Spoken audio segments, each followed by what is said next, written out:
In 1969, Norma McCorvey, under the legal pseudonym Jane Roe, would sue District Attorney Henry Wade over Texas's restrictive abortion laws.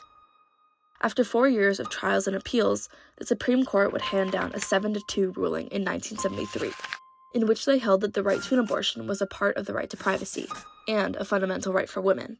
The ruling would strike down numerous restrictive state laws, ensuring that abortion access was protected throughout the United States. Despite the turmoil that would follow over the decades, it seemed like the ruling would be here to stay. But ever since 2022, the future of women like me is defined by one thing: uncertainty.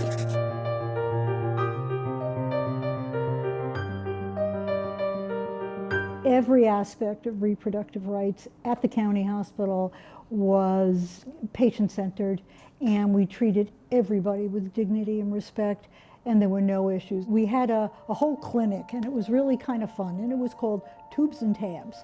And Tubes and Tabs essentially was run by the third-year resident, and what you did was we did all the postpartum sterilizations, and we did all the abortions, and we were busy. We were really busy.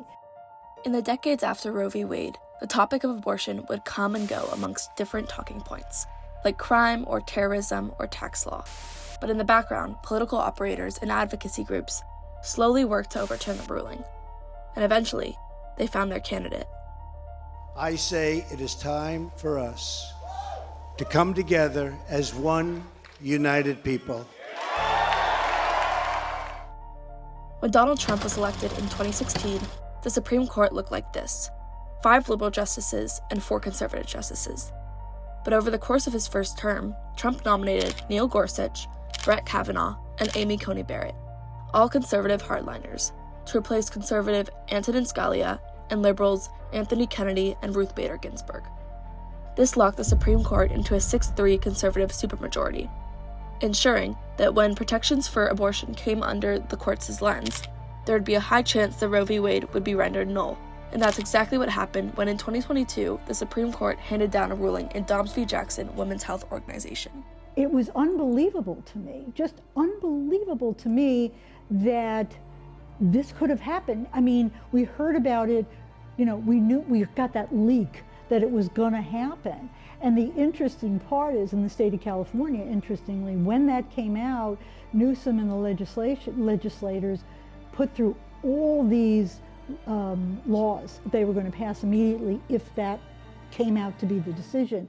In the months after Dobbs v. Jackson, many states would react to protect abortion within their boundaries. Some went down a path like Minnesota, which became one of the first states to pass a bill guaranteeing rights to an abortion. But 2 states went even further. During the 2022 midterm elections, California and Vermont put propositions on the ballot allowing for citizens to vote to enshrine abortion rights in their state constitutions. They both passed. One of the supporters of California's proposition, State Assemblywoman Cotty Petrie Norris, has expressed concern for what could be on the horizon for abortion rights, as well as what has already occurred. I decided to run for office in 2018, and the thing that really prompted me to run was Trump's election. So I woke up on the morning of the 2016 election thinking that we were about to elect our first woman president. That really catalyzed a series of events for me that, like many women, many first-time candidates stepped up to run for office at every level. Prop 1, which was passed by California voters overwhelmingly in 2022.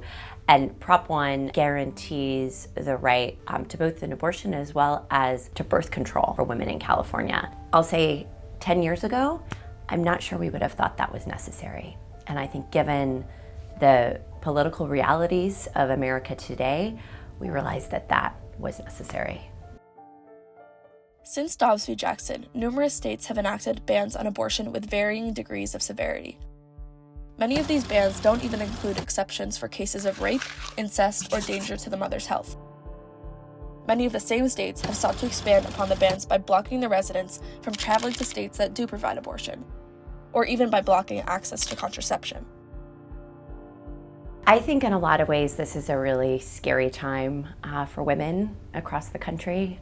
We've seen, I think 14 states now have a near ban or a total ban on abortion. I think all across the country we're seeing women's rights very much under assault. We've had to get very creative in the way that we have responded both to actions from the administration as well as rulings of courts, both the Supreme Court as well as courts of all levels. And we've also had to get very creative in how we've responded to new legislation and new laws that have been adopted in states that are hostile to reproductive care. So help me God. So help me God. Congratulations, Mr. President. During his second term, Trump has already begun to enact an anti-abortion agenda, reinstating a global gag rule that restricts access to abortion funds for other nations, as well as rejoining the State Department to the Geneva Consensus Declaration, an anti-abortion rights and anti-LGBTQ political statement that originated from his first administration. While he has publicly claimed that he will leave abortion up to the states, activists and officials are convinced that he won't try to enact regression on a national scale. You're talking about messing up relationships and messing up women's futures. I mean, it just is, I am really, really worried that these kind of things are going to happen, which is why I still have my keep your hands out off my PUSSY sign and my original pink pussy hat sitting up in the other room, because I really think it's a big deal. I think it's a really big deal, and I think that if we're complacent, it's going to be a problem. I think what you'll see unfold over the next couple of years is in response to actions that we might see the Trump administration pursue at the national level. So I'd say stay tuned, but certainly we're not backing down, and we're going to continue to push back.